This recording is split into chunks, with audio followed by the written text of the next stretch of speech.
Golden State Media Concepts Sci-Fi Podcast. Together we dive into the world of sci-fi and science fiction. From episodes of Star Trek, Star Wars, to The Walking Dead, Resident Evil, all the hot new science fiction movies from the backstories of Marvel or DC. The Golden State Media Concepts Sci-Fi Podcast. You'll never look at science fiction the same way again.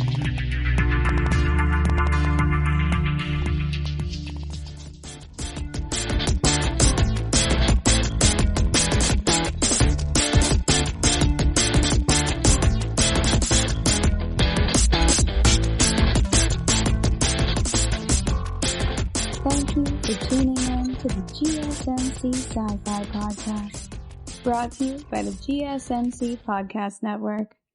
I'm your host, Alex.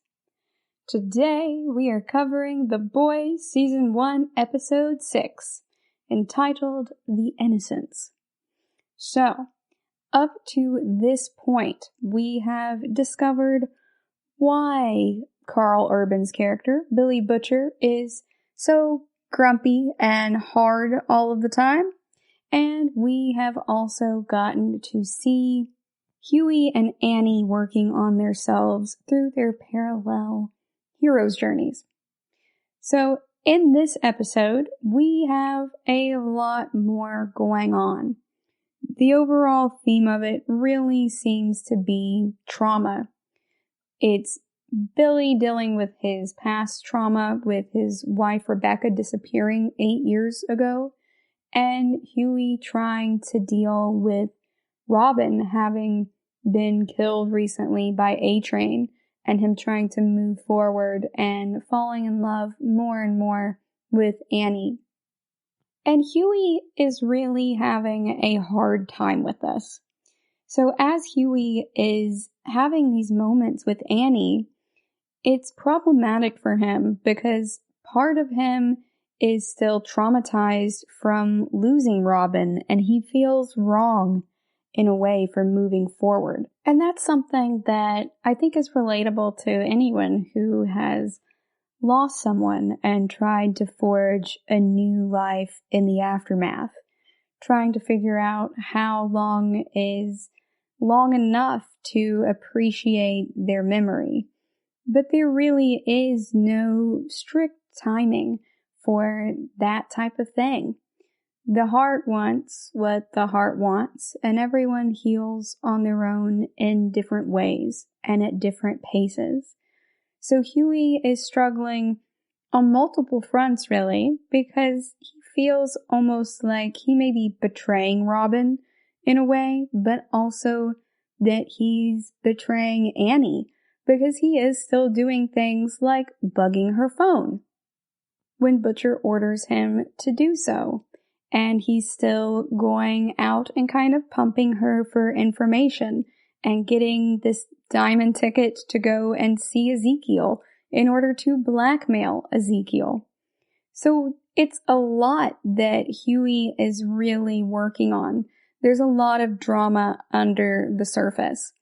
So I have seen a lot of reviews at this point of The Boys, and some of them feel like there's not a lot of build-up in the first few episodes. But I actually really like the way that it's playing out.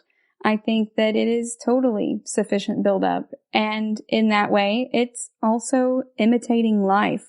And that's really what The Boys is about. It's art imitating life, but to the extreme. It's satire. So when we're getting to know these characters, you don't get to know someone all at once in real life. They've technically not known each other for that long. And so if you have a deep wound like what Butcher has, and if you are the type of broody person like Butcher is, that person is not just going to divulge their deepest, darkest trauma to you all at once. And why, as the viewer, would we have any reason to really see that way ahead of time? I like that this is unfolding at its own pace, and that we're slowly seeing the humanity in Butcher at the same time we are watching Homelander's inhumanity unfold. He is getting less heroic and more dangerous with each passing episode, and we are seeing a little bit more of who Butcher is as a human and as a husband at this point, and how he was really a family man at a certain time prior to losing his wife, to the point that his sister-in-law Rachel wasn't even afraid of him, even though he's murdered a lot of people very casually and gleefully in many cases, because she recognizes his reaction as grief because Rachel knows him and that's her family, even if they are at odds right now. So we're getting to see a really cool juxtaposition with these characters in a way that reminds me a bit of the juxtapositions with Star Trek Picard, where you could draw these semiotic squares and see these inverse opposites in addition to just the inverses and the opposites and the complementary pairs. So there's a lot more layers that are being exposed as you go along. And it's like in archaeology or any type of anthropology that involves digging, you are going to expose those layers incrementally. You don't just start at a soft portion of it and just dig around that hole. You have to take it down in incremental layers, trying to keep everything flat and even so that you can draw those layers when you're finished. You can sit back and make that map of where everything was found. The principle of superposition is relevant. It can tell you a lot about the context of an archaeological site. And similar in that manner, this story is telling us a lot about the characters in the way that it uncovers the layers. What is at the surface of these characters? Well, anger, really, for Billy. And also for Hughie, anger, but being able to rein it in and repurpose it, to repackage it into something that is actionable. It is very much unfolding, in my opinion, in the way that it should, that makes a lot of sense. We're learning more about MM and we're learning more about Frenchie. They aren't murderers. At least that's not all they are, because, say it with me, people can be more than one thing, Joel. So we're learning more and more about them as they learn more about themselves and as they open up more to the others around them as well. In that way, and in the way that art imitates life, I like how it's unfolding. And let's be honest, you don't just want everything to be unfolded in the first 4 episodes. If they had done all of that in The X-Files, what would the show look like today if they moved at that pace? It's easy to say, I want to know more about them right now, when you are already deeply entrenched in other fandoms and you've already gotten to know these characters.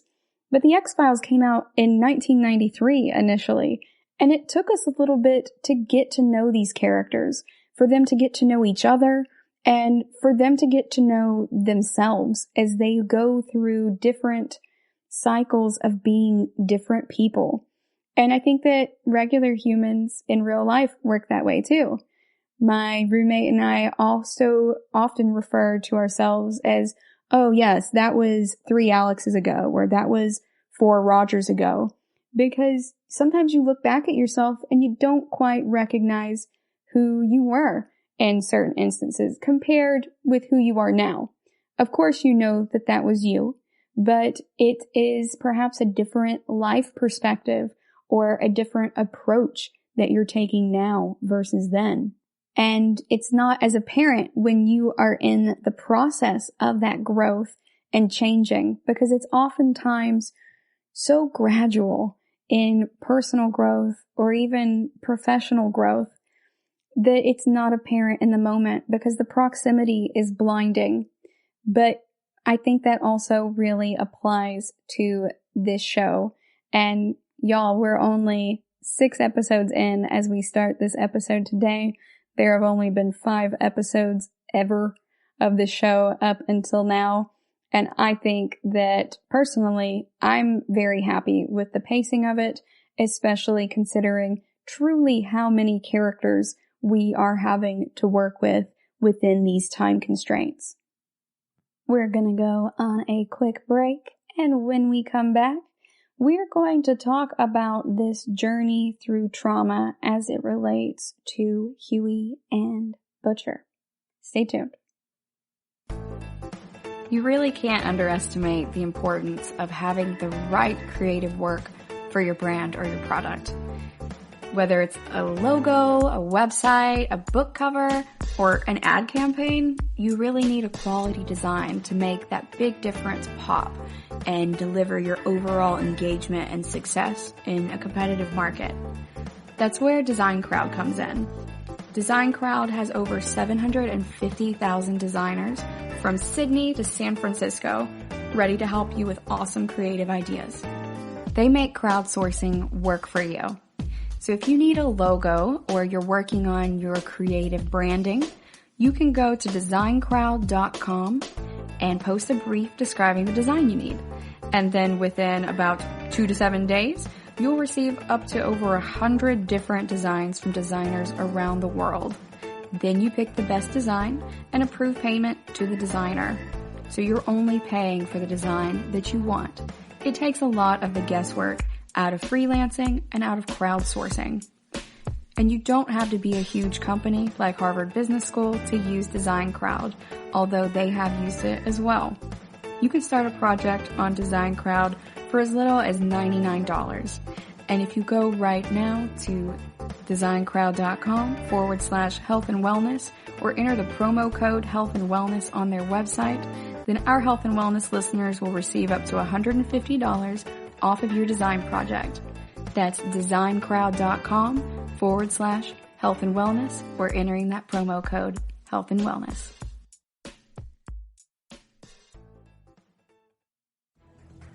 Want to find out what movies to go see? Then check out the GSMC Movie Podcast. It's your ticket to the latest movies, whether it's a new blockbuster event, romantic, comedy, or action flick. This show has got it all covered. They talk some what to go see now. Don't bother. What's hot on Netflix and everything in between. That's gsmcpodcast.com/movie-podcast. When it's all about the movies, it has to be this new show. Don't forget to like them on Facebook and follow them on Twitter. Visit gsmcpodcast.com for more info.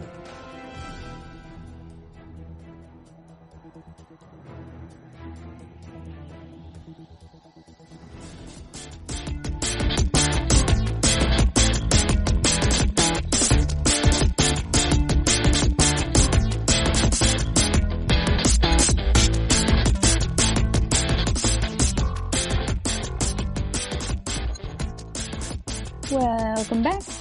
Before the break, we were discussing the pacing of The Boys up till now, and we were also talking about the concept of trauma and juxtaposition as this episode begins and the story further unfolds. So this episode is largely about Hughie dealing with the trauma of losing Robin, and ultimately also a little bit of trauma and falling in love with Annie while feeling that guilt for Robin's death, and also, his pacing and how long he's waiting before really moving forward. I don't technically want to say moving on, because much of what Hughie is doing right now, much of the drive he's experiencing, his motivation and his purpose in the things that he's doing, especially in regards to the Vought 7, is in response to Robin. It is absolutely driven by the death of Robin, because he did and does love her very much. But he is also falling in love with Annie. So I don't want to say he's moving on necessarily, but he's doing his best to move forward. And that looks different to different individuals. Butcher, though, is not able to move forward from the trauma of Rebecca disappearing. And he doesn't think that he should. Hughie is grappling with this in his own way, but Butcher has really dug in his heels and decided that he should not move on. And that if he does, it would mean that he would be accepting this terrible system that is ran by the Seven, a group of people who have these superpowers, but have zero seeming accountability or responsibility to the citizens they're involved with, and that they're ultimately very corrupt. He's almost arguing that they live in like an inverse Gotham, where the system is ran by these evil superheroes. But it's not quite that straightforward. So Butcher, I think, at this point, is sensing how attached Hughie is getting to Annie. Even though Butcher is a very gruff person and gleefully murders people, he does also have some type of emotional intelligence. He at least has the radar for it. So he is detecting that there's kind of been a change in Hughie, and he tells Hughie he wants to take him out that day, just the two of them. And they go to a support meeting for collateral damage survivors.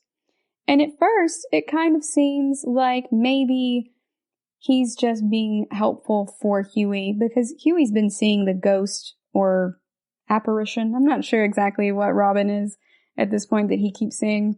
Is it an image from his mind's eye? I don't know. But Hughie has been seeing Robin in this veil of guilt, more or less, anytime he's having kind of a happy moment with Annie. And every time he has that moment where he sees Robin, he ultimately self-sabotages himself with Annie directly after by doing a poor segue about translucent, or not acknowledging Annie's feelings at Believe Expo when she's confiding in him, and him also just immediately asking for tickets to see Ezekiel. It's no wonder that she goes off on him in the last episode, because from her perspective, he is not caring about her feelings and is just using her for access to and information about Soups. And it's not actually that. That's not the reason that Butcher has taken him to this collateral damage survivor group. But we sit there with them in this room, and the group goes around and talks about how interactions they've had in the past with heroes have resulted in them being collateral damage. Like Robin being involved in that accident with A-Train, where A-Train ran right through her so fast that she burst into a ton of pieces, and he accidentally swallowed one of her molars like a bug on the windshield, as he explained. So this is something that is not actually all that uncommon, but through having folks sign these NDAs and giving them hush money, they've kept a lot of folks from reporting things. So they just are collateral damage survivors, whether that is someone who has been injured in a relationship with a hero, or someone who was a bystander who was injured while a hero was performing some type of allegedly heroic action at the time. These are all people who are collateral damage in different ways. And so Butcher has taken Hughie to see this. But as these people tell their stories, Butcher is kind of making snide comments to Hughie. And so the group therapist or the group leader is kind of calling him out and is like, please go ahead and share your story. And he tries to brush her off, but when she's insistent, he really goes off. And he tells them all that they shouldn't be accepting that they're collateral damage. He's like, why does this even exist? Shouldn't we be trying to find some way to prevent it? And if it's caused by the system, shouldn't we dismantle the system? And he asks them as he's yelling, where's your rage? because he's still mad about what happened with his wife. He's mad at the Supes, and he says that they're all terrible, and these groups for collateral damage survivors only upset him more because the tone of it is one of acceptance. And Butcher is really raging against the machine. It also, in a way, reminds me of arguments against capitalism. So people being essentially turned into collateral damage by the system, where folks slip through the cracks, whether that be because of education initiatives or food deserts or access to doctors or access to medical insurance, access to anything that is hampered by socioeconomic status and that helps maintain the status quo. And he's really arguing, why are you accepting that collateral damage exists? Why aren't we dismantling the system? And where is your rage? Where is your outrage for yourselves and for the others who are experiencing this type of damage and are just essentially being told that not everyone can be saved and that collateral damage is the norm? It's really the normalization of it that he is fighting so hard against. And he is getting very mad because he can't understand why everyone else isn't as angry as he is. And that's part of the grief process. But I think it also says a lot about Butcher in general. This isn't just a matter of rage for him or of vengeance. He really wants to take apart the whole system. And it's after this meeting with the collateral damage survivors, when Butcher and Hughie leave, that Butcher takes Hughie to the bench where she was last seen alive. And that was shown on the footage that he was watching while eating his Hot Pocket. And as they're sitting there, he tells Hughie that this is where Rebecca was last seen and that she left because she was sexually assaulted by Homelander.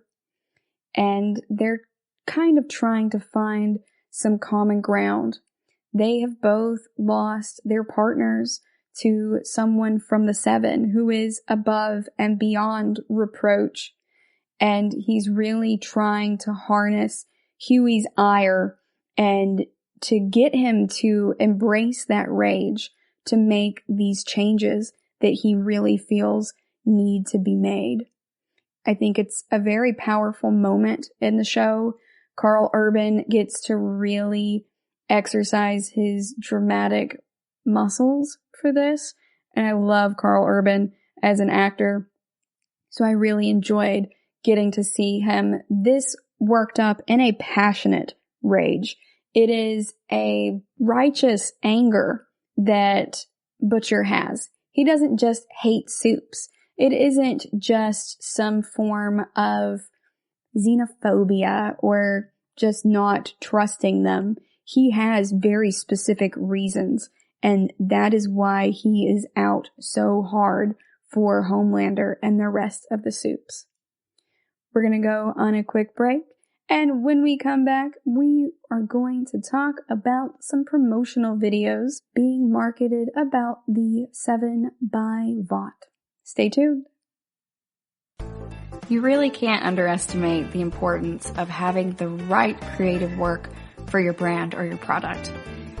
Whether it's a logo, a website, a book cover, or an ad campaign, you really need a quality design to make that big difference pop and deliver your overall engagement and success in a competitive market. That's where Design Crowd comes in. Design Crowd has over 750,000 designers from Sydney to San Francisco ready to help you with awesome creative ideas. They make crowdsourcing work for you. So if you need a logo or you're working on your creative branding, you can go to designcrowd.com and post a brief describing the design you need. And then within about 2 to 7 days, You'll receive up to over 100 different designs from designers around the world. Then you pick the best design and approve payment to the designer. So you're only paying for the design that you want. It takes a lot of the guesswork out of freelancing and out of crowdsourcing. And you don't have to be a huge company like Harvard Business School to use Design Crowd, although they have used it as well. You can start a project on Design Crowd for as little as $99. And if you go right now to designcrowd.com/health and wellness or enter the promo code health and wellness on their website, then our health and wellness listeners will receive up to $150 off of your design project. That's designcrowd.com/health and wellness or entering that promo code health and wellness. Tired of searching the vast jungle of podcasts? Now listen close and hear this out. There's a podcast network that covers just about everything that you've been searching. Hey! The Golden State Media Concepts Podcast Network is here. Nothing less than a podcast bliss with endless hours of podcast coverage. From news, sports, music, fashion, cooking, entertainment, fantasy, football, and so much more. So stop lurking around and go straight out to the Golden State Media Concepts Podcast Network. Guaranteed to fill that podcast itch. Whatever it may be. Visit us at www.gsmcpodcast.com. Follow us on Facebook and Twitter and download us on iTunes, SoundCloud, and Google Play.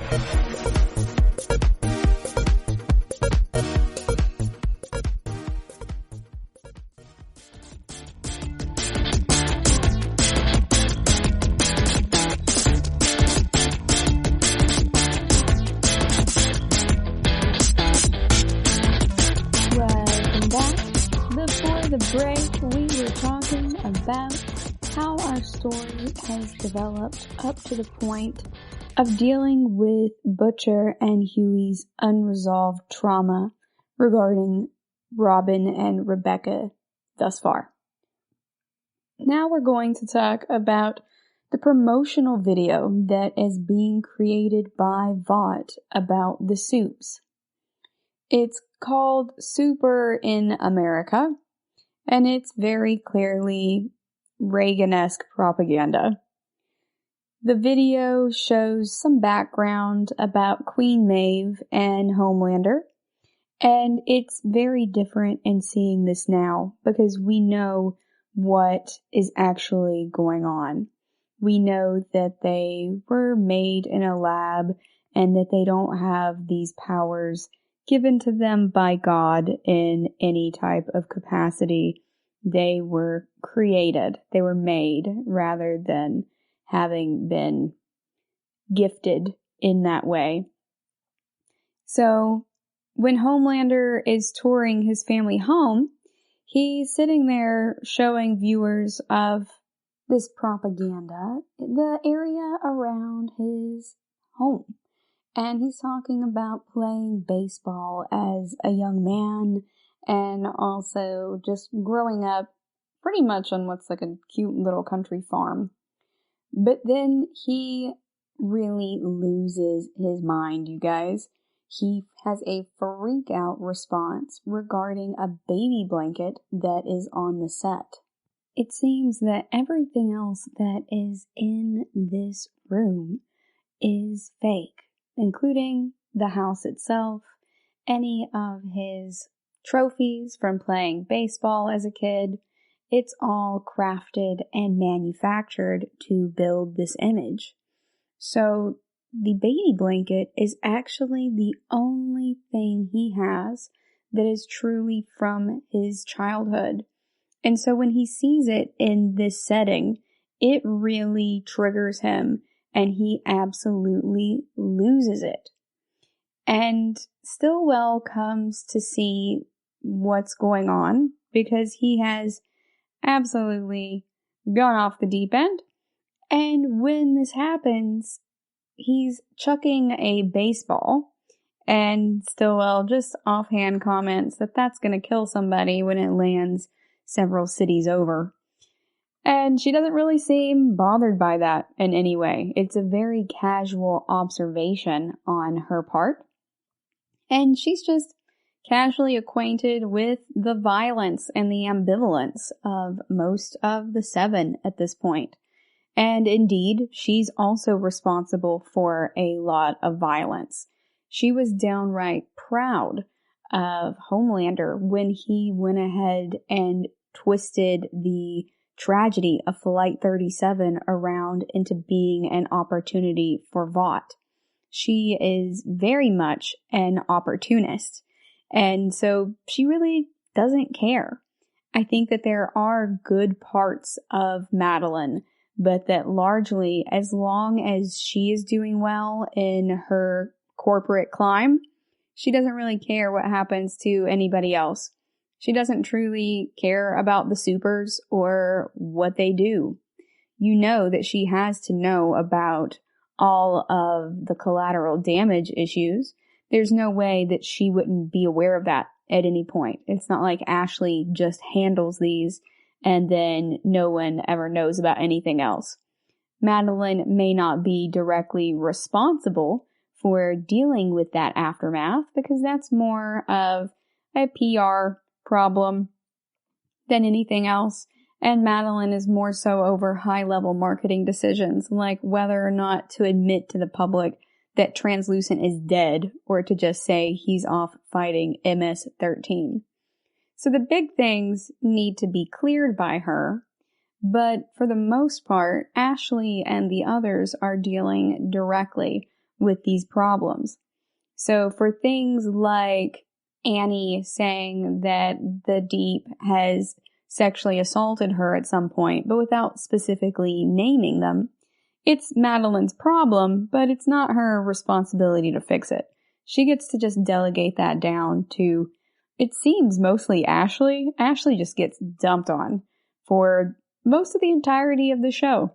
Anytime something goes awry, it seems that Ashley is the one who is having to really deal with it and pick up the pieces. So she gets the responsibility, and if she's not able to fix it retroactively, then she is also getting the blame for it. But we do see that when it comes to Homelander, Madeline will actually go out there and deal with him wherever he's at. The last time he wanted her because his script read like corporate mayonnaise, but she was taking her son to the doctor. So now Madeline understands that Homelander is pretty unstable right now, and so she makes the effort to come out to this video shoot to deal with him herself, because that is what he wants, and that is ultimately what she needs to do to get what she wants.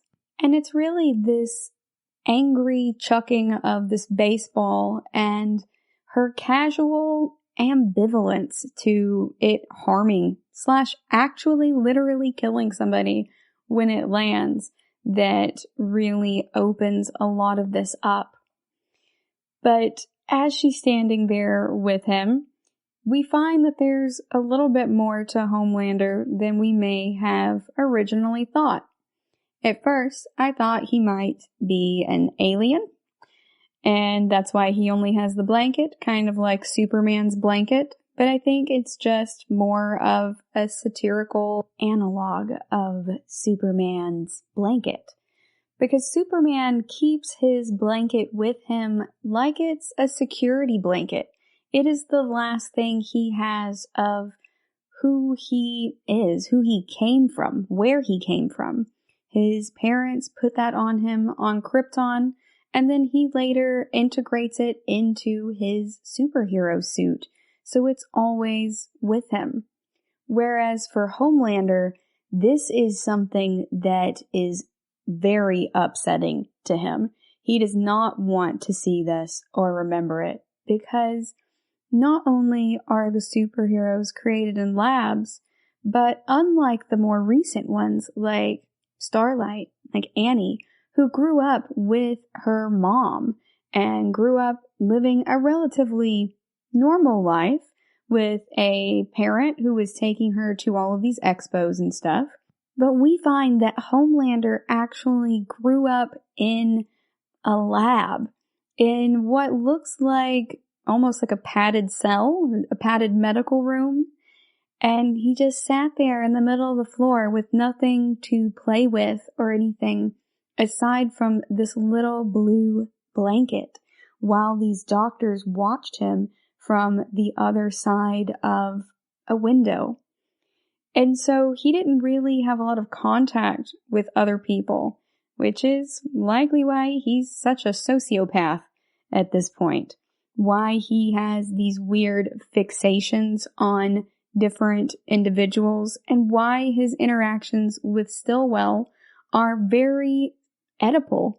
They're riding that line between caregiver and lover, and in a very maternalistic way. And I think that Stillwell largely knows about his background, and she is using that to her advantage. I think that she specifically knows that it is Oedipal, and the fact that he is making these comments about the baby isn't him just trying to hurt her as an individual because he's mad at her, and he's not just saying things to upset her. He's calling Teddy an accessory because he's also jealous of Teddy, and Madeline recognizes that. Just as Butcher is good at recognizing people's emotions and what's going on with their inner workings of their brains and their hearts, Madeline can also see it. But while Butcher is using it kind of in a gray way, let's be honest, it's not all lightness and sunshine the way that Butcher is using it, but ultimately he does believe he's using it for a good end. He thinks that ending all of the soups is the right thing to do. It is a righteous anger that he has towards them. But Madeline is definitely using this just for her own good. She's really giving me like true neutral or chaotic neutral vibes at this time in the story. If you agree, disagree, let us know on Twitter. However, we're going to go on a quick break right now, and when we come back, we are going to discuss this lack of a background for some of the soups and how this Super in America propaganda is going.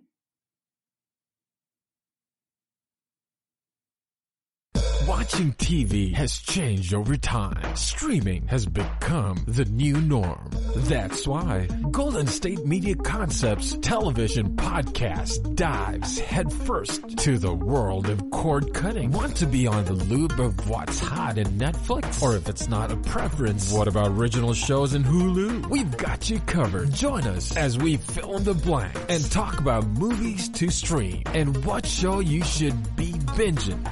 This is the Golden State Media Concepts television podcast.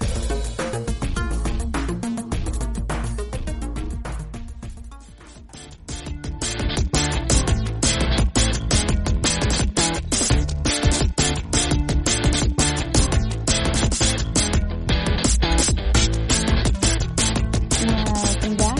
Before the break, we were talking about the propaganda video called Super in America being made by Vought about the Seven. It's made to really make us view them as people and kind of do like a celebrity memoir style promotional campaign, like look where this person came from and where they are today. It's meant to be uplifting and say, hey, Homelander played Little League growing up too.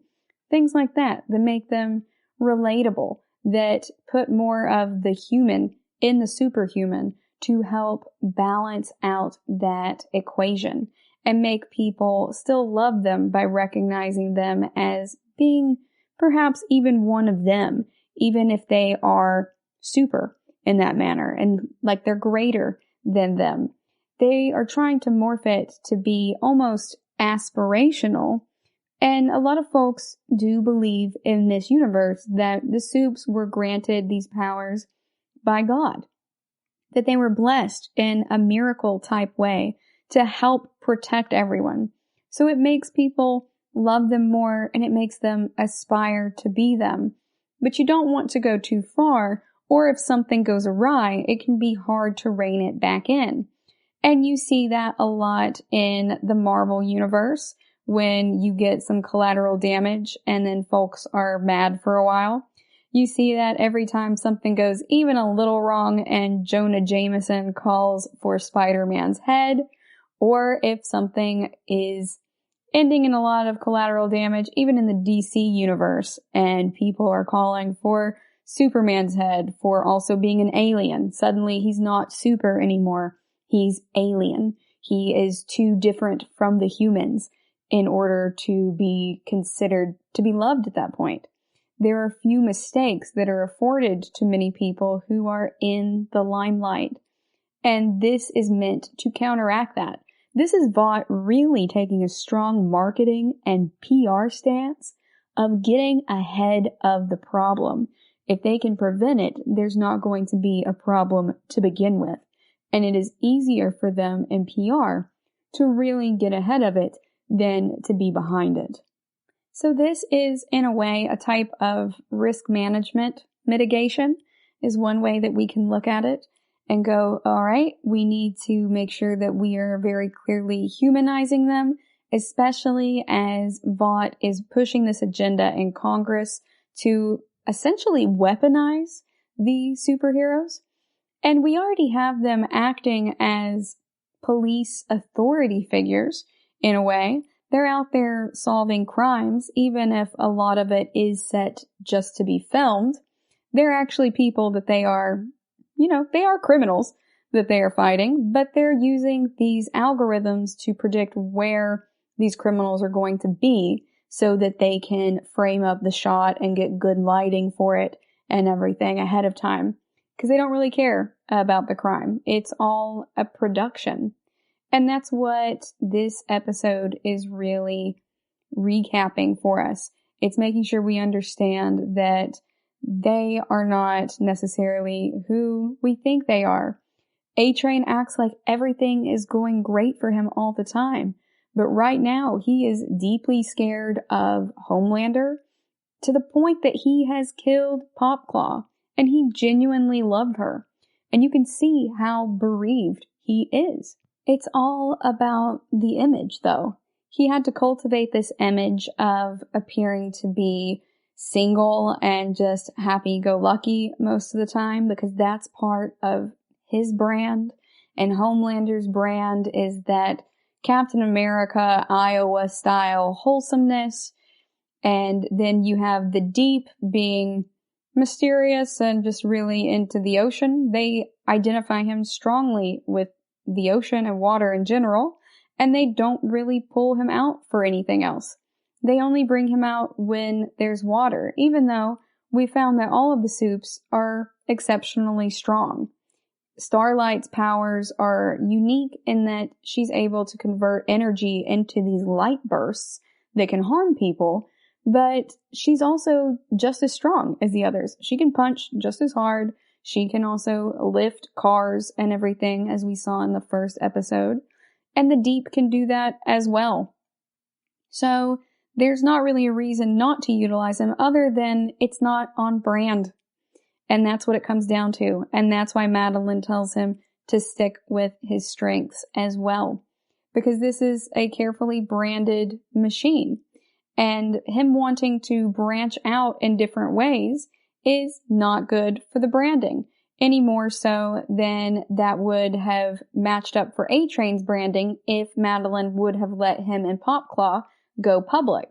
He's supposed to be like this Playboy style character who is always open for a new relationship, and being single is part of his brand and part of his image.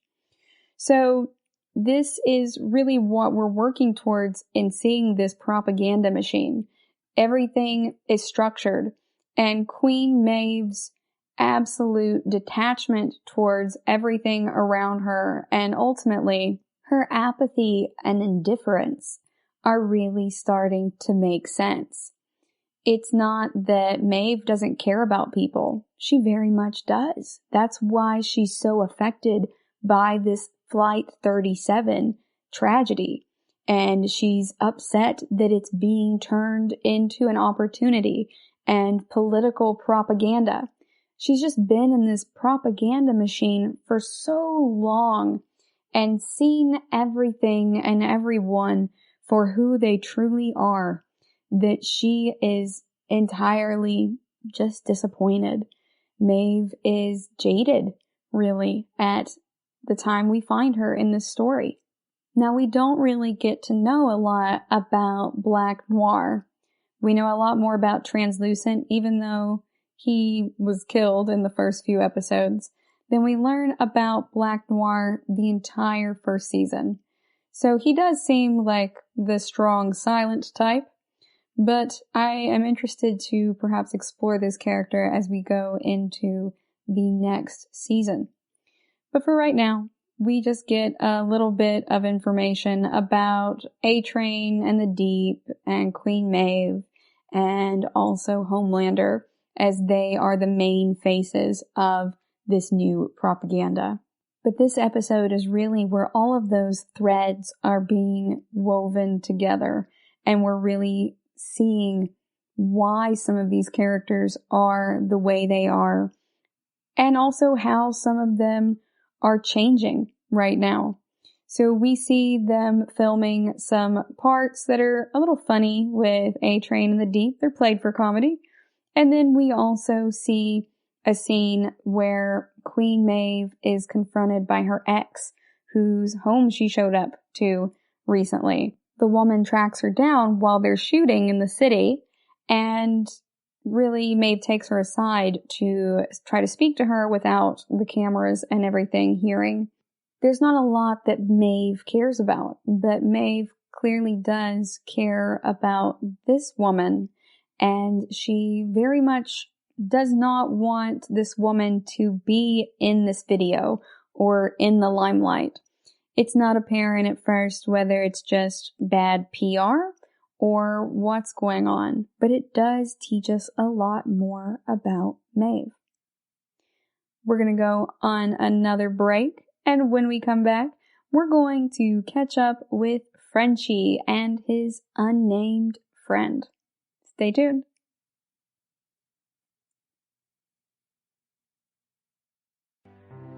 The GSMC Life and Happiness Podcast takes you on a journey of exploration. We'll discuss tried and true methods alongside the latest trends of how to best live your life to its fullest and happiest. From psychology to meditation, science to self-help books, the GSMC Life and Happiness Podcast will help you to discover what makes you happy and how you can live life being the best you possible. Download the GSMC Life and Happiness Podcast on iTunes, Stitcher, SoundCloud, Google Play, or anywhere you find podcasts. Just type GSMC in the search bar.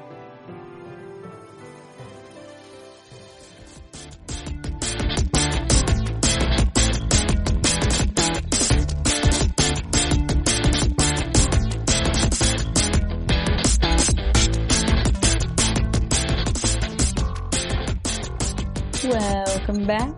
Before the break, we were catching up on the Super in America propaganda production and how that's really teaching us about who our characters are and, more importantly, why they are the way they are.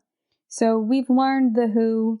We sussed that out in the first couple of episodes, got everyone's names, and then we got the what. They are superheroes that are made in a laboratory by this serum that is called Compound V and is being passed around to NICUs throughout the United States and turning babies intentionally into superheroes in labs.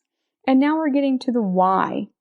So this is, I think, the importance of this storytelling method.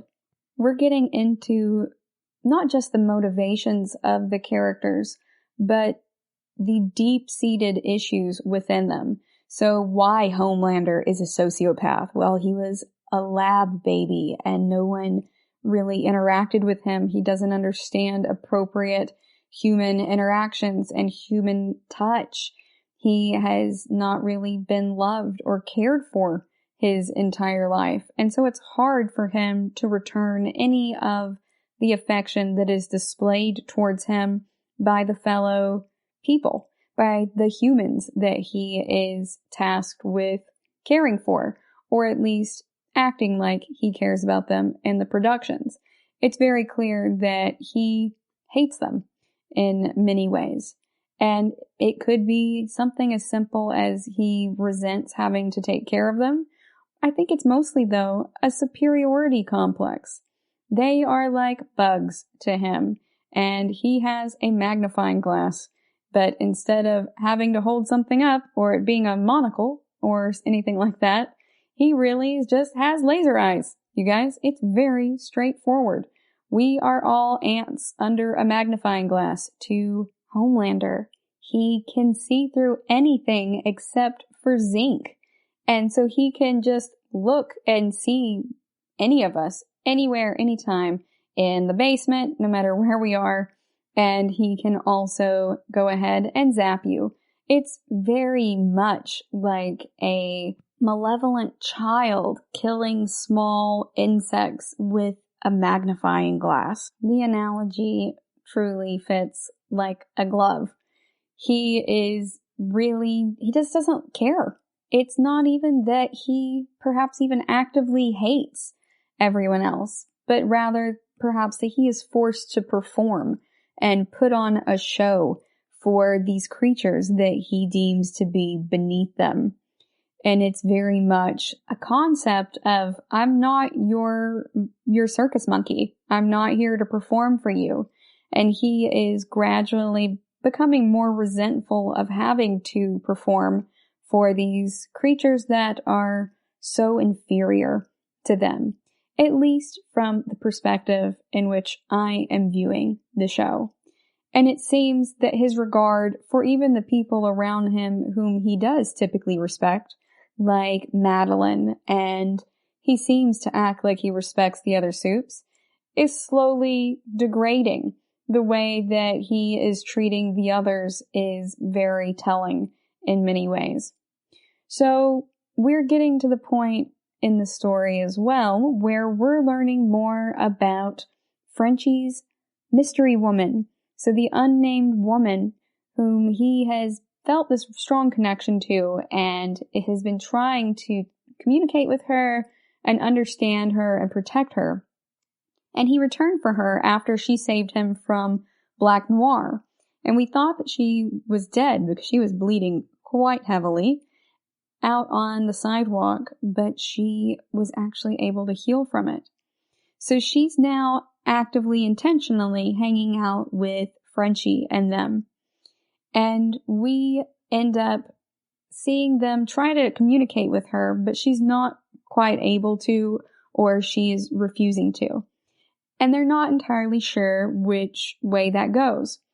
So in order to figure it out, they try to enlist the help of another hero named Mesmer. Mesmer is played by Haley Joel Osment, and he was a kid TV star who was on a television show about being a superhero kid, really, where he could touch people and get an impression of their memories or what they were thinking, or essentially straight up read their minds. He can touch them and know exactly which number they're thinking of, between 1 and 10,000 or more possibly. So we mostly see him right now not solving crimes or anything, but now just working the Comic-Con circuit. So it's very meta how they approach this, and they cast him as a guy who was best known for playing a kid who can see things that no one else can see. It is masterfully done, and more of their theme of art imitating life and taking things to the truly satirical extreme. I really enjoyed the meta nature of it.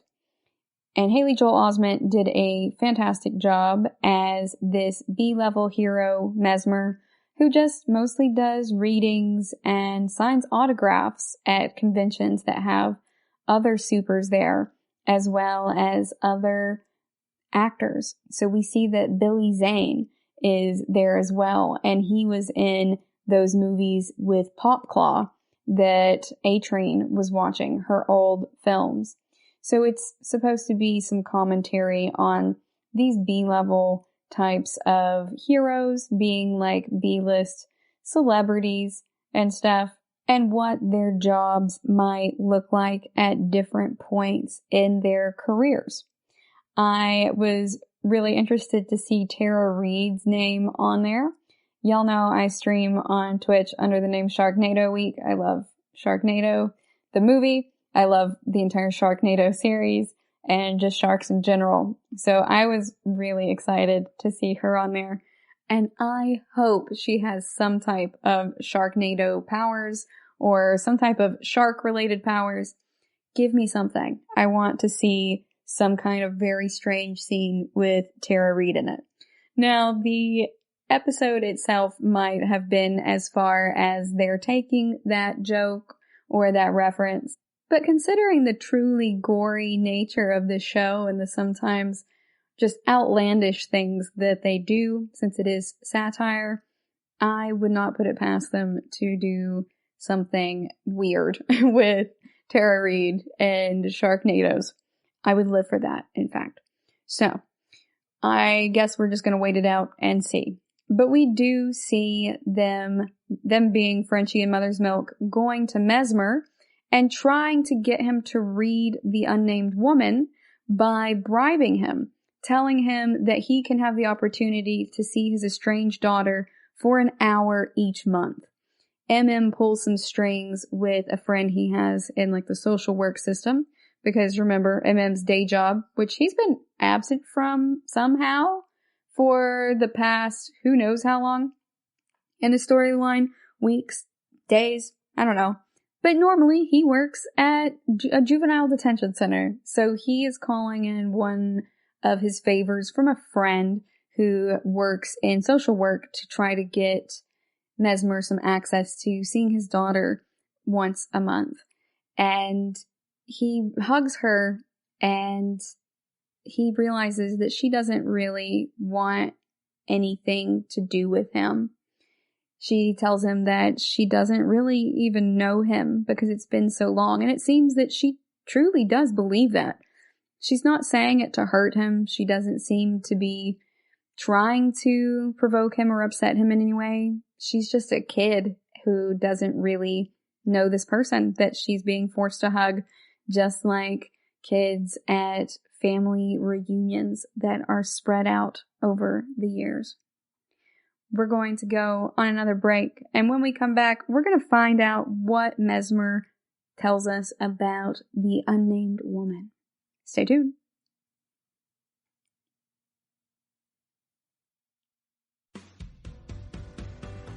The Golden State Media Concepts Travel Podcast, the show that gives you advice on everything travel. We explore places you've always wanted to go, as well as giving tips for traveling in those places. We'll give you advice on the best sites for travel tips, information, and discounts. Join us as we travel the world, explore cultures, and meet new people. The Golden State Media Concepts Travel Podcast has got you covered. Download the GSMC Travel Podcast on iTunes, Stitcher, SoundCloud, Google Play, or anywhere you find podcasts. Just type GSMC in the search bar.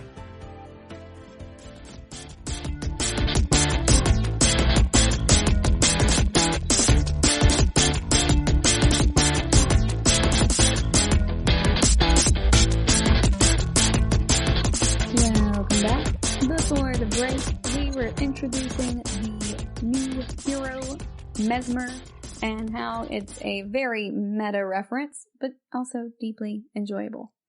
Now we are going to talk about what Mesmer tells us about the unnamed woman, who is mysteriously able to heal, and whose powers ultimately seem to be somewhere between Wolverine and Beast, which I am all here for. So we have them go ahead and try to bribe Mesmer so he can see his daughter once a month in exchange for reading the mystery woman to see if she can't speak or she won't speak and what we can glean from her. So she does break his hand in the process because she does not like being touched. And it's very clear that for her, at least, this experience is painful. It doesn't seem to have been painful for anyone else when Mesmer has read them. People were asking him to do it at the con, and they seemed to be completely fine. And MM had him read him at the Comic-Con as well, just to get the point across that he knows about his daughter and that he can give him access to her. So really what we've gotten to is, for some reason, it's really painful for this woman. I don't know if it's emotionally painful or physically painful, but it did seem to be both. And she ends up snapping his wrist in reaction to it. So Frenchie calms her down, and MM sets the bones with, I think it's a wooden kitchen spoon and some duct tape. That's the best they had in there. But he's done medic work, so he's fine. He's gone ahead and patched him back up right then, and they have him finish reading her. So it turns out that she was kidnapped as a child along with her brother, and this terrorist group called the Shining Light Liberation Army used her as a child soldier. They trained her up and used her to fight people, but really she just wanted to be safe with her brother. So somewhere along the way, she was taken and injected with compound V of unknown amounts or proportions to become some sort of super terrorist. But they're kind of barking up the wrong tree. It looks like Vought was most definitely involved in this somehow, but we don't know precisely how. It's clear, though, that they're trying to create supervillains. However, the unnamed woman does not want to be a superhero. She just wants to be back with her brother, who is still stuck with being a soldier for the Shining Light Liberation Army. It's very sad, but we do find out her name, and her name is Kimiko. So once we know this, we find that Butcher is calling them, asking where they are, and informs them that he has the feature on his phone turned on so he can find his friends, and he knows exactly where they are, and they should not be lying to him about going to Shake Shack. Butcher is not pleased that they left the safe house, but he kind of goes over there, makes sure that he cleans up any loose ends and threatens Mesmer strongly. And pretty much right after they leave, Mesmer sells them out and goes to Homelander with photos of them. He took photos of them using his Ring doorbell or its equivalent, and is trying to use this opportunity to leverage having these photos of them to get another job at Vought. He's not been able to have sustainable work in the superhero industry in a long time, and you get the sense that it's partly due to a drug addiction of some type, which is kind of ironic considering the fact that Vought is actively making all of these pharmaceuticals and pumping them into babies as well as grown adults in Kimiko's case. But, these are people who are making terrorist cells into supervillains. So, ethics isn't really their strong suit.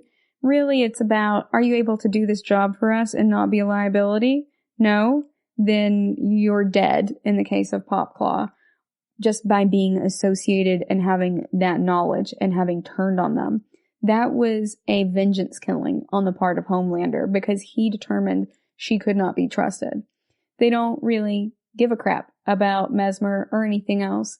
And you can see that Mesmer doesn't entirely care about reestablishing that bond with his daughter. He goes ahead and calls the social worker to let her know that he doesn't need to see her because his daughter truly did not want to see him and didn't really know him as a person enough to even miss him. And that he just doesn't need it. And he's like, I'm not going to make her do something that she doesn't want to do. But he calls her on the way up the stairs to go see Homelander at the top of this building. So that was not even his first priority. was to decide that about his daughter.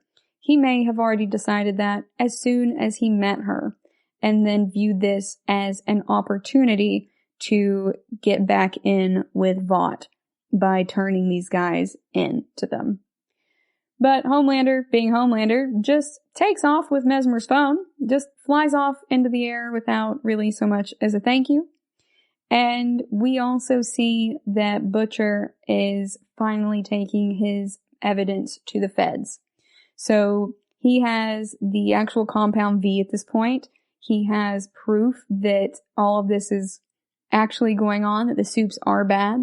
But Susan, his friend who's the deputy director at the CIA, pretty much panics and echoes some of his concerns from earlier.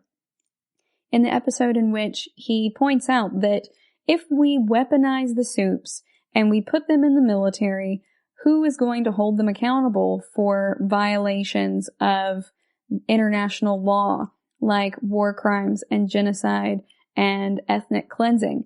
How are you going to hold them accountable when they can just zap us all like so many ants under a magnifying glass? And Susan has brought this back up, and she's like, won't Homelander just kill us all? How do you take somebody down like that? And she declines to have anything to do with it. To which Butcher says that fine, he'll handle it himself with his group, the boys. And he's very upset by this. This is the same thing he brought to her before, but she kind of doubted him because he didn't really have evidence. And now that he does have it, she is actively terrified because the links to which this would implode the social organization of our country as a whole, as well as how do you actively investigate somebody who could just immediately zap you to smithereens. And that's just one of the 7. And that's also just thinking about the 7. They also have smaller superheroes assigned to other cities, like when they were organizing or negotiating who was going to go to Boston. They have them in Ohio.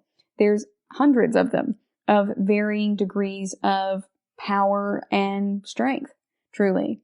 So Susan does have a really good point. But Butcher is saying, hey, just because someone is in authority and they have more power and access to resources or weapons than we do does not mean that we need to just lay down and take it. This is something crazy that they're doing. And the longer that they're out there, the more soups they're going to continue making by shipping this all throughout the country to different NICUs. He's like, while we're sitting here idle, they're essentially amassing an army. So if you're not going to do anything about it as the deputy director of the CIA, I'm going to do it. And it's really interesting that Butcher is saying that he's going to do dirty work that even the CIA will not do, because it's not acting as the CIA out of a duty to the citizens, but also some type of maintaining the status quo.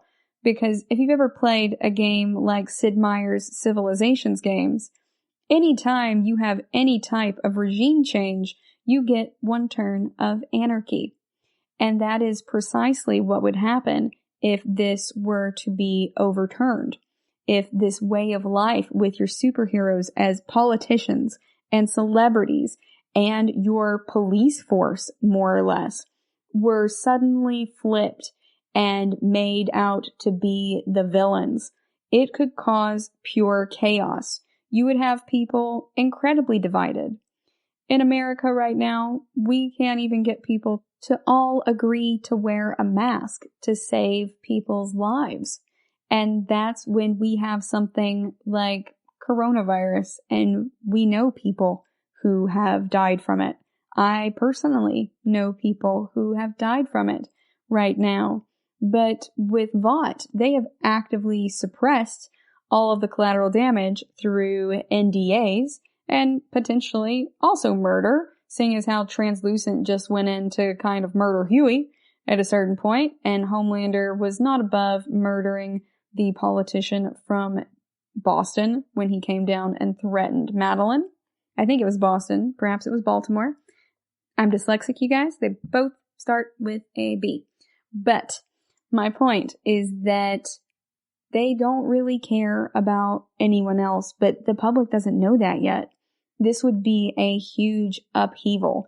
And even if they were able to somehow wrangle Homelander, how would they manage the people at that point without that reliance on the soups? Because once you get far enough into a system, you begin to rely on its mechanisms.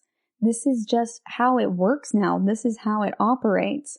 And to upturn it in any way becomes not only incredibly difficult, but also dangerous with far-reaching repercussions. Now that said, I'm still totally Team Butcher. This does need to get done, and they need to find a way to do it. And it reminds me of in Star Trek Picard, when Soji tells Picard that she can't think of an alternative way other than what the Synths are proposing. And he tells her that that is a failure of creativity. She needs to try harder. That's a failure of intellect. And indeed, as Einstein put it, creativity is intelligence having fun. And while this is not necessarily fun, I do really get at his ultimate meaning, which is that creativity is a branch of intelligence. Artistic endeavors are not necessarily anti-intellectual. Indeed, they can definitely be an arm of intelligence. It's just a different presentation of it. So by Susan saying that she's not going to even try this, Butcher is really upset with her in a way that Picard is upset with Soji, although Butcher does present it a lot more strongly. He's not just telling her that that is something that is a failure on her part, but rather that, fine, you're not going to do it, then I'm going to do it. The situations are very different because in Picard's case, there was nothing that he could actually do. He was not in a position of power at that point, and he had no resources to stop them. But Butcher kind of does at this point, although he is only a group of a handful of dudes right now. So it's just him, Hughie, and Frenchie, and now also kind of Kimiko.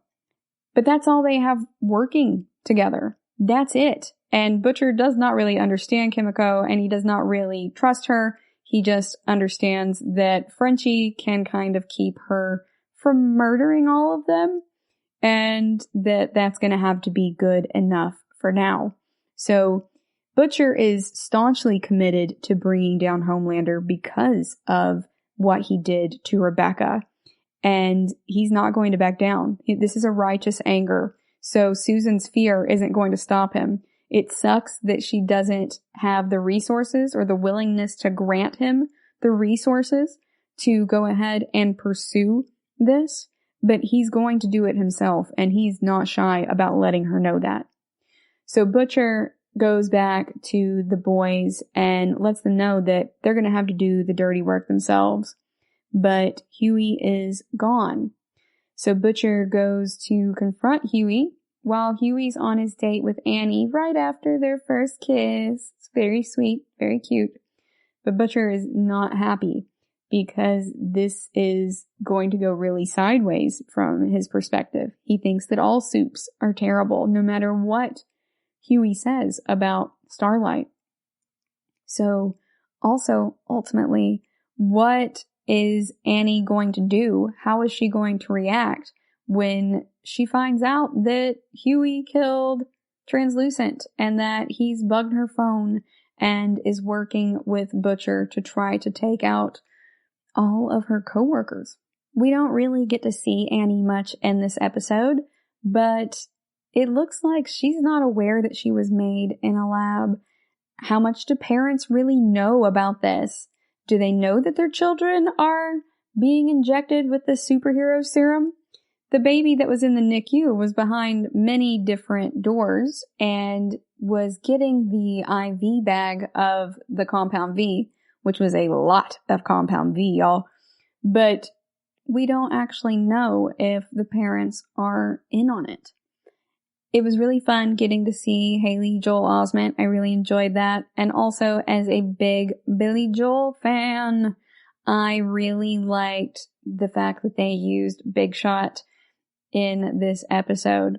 I would be remiss to leave out the part where we also see the Deep having to go on an apology and admission tour, as well as a forced sabbatical once everyone has become aware of the fact that he is the one who sexually assaulted Annie. And they try to really place a gag order on her, but she's not having it. They are mad at her and try to kind of bench her, but at the same time, they put him in Sandusky, Ohio. So there's not a lot of water there, I think. I'm not really familiar with Sandusky, Ohio, but it's truly meant to be a punishment for him. So they have downgraded him from all of these great dinners and everything that he was getting in the New York area, and now has a per diem and other things to deal with, like an independent contractor. So this is a very different life for the Deep, and it is a moment of reckoning, although they do let him say that he thought the interaction was consensual at the time. But that's not for him. That is more Vought image protection and branding. But it was nice to see him get some comeuppance at that point. It was a long time coming. So this was a really great episode overall, you guys. I do agree with everyone who didn't like the previous episodes and felt it took too long, and that this episode was gold. That is one thing we can all agree on, even if I really loved the lead up to this episode and how they have been unfolding the plot so far.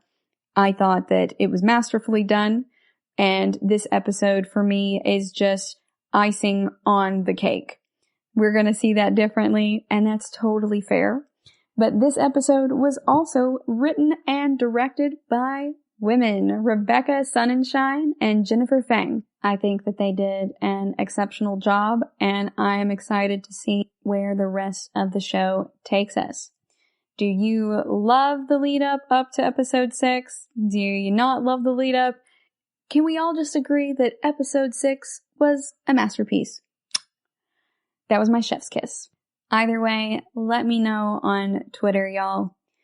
Thank you for listening to the GSMC Sci-Fi Podcast, brought to you by the GSMC Podcast Network. I'd like to ask that you please subscribe to the show, and writing a nice review always really helps us. Also, if you could please follow us on Facebook, Twitter, and Instagram, I'd appreciate it. Thank you kindly, and have a good night.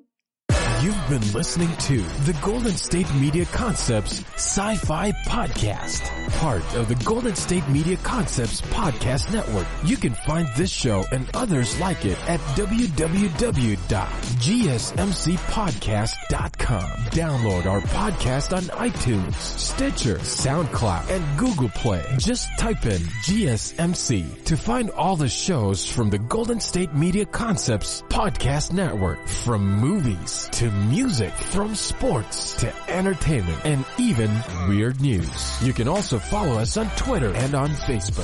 Thank you, and we hope you have enjoyed today's program.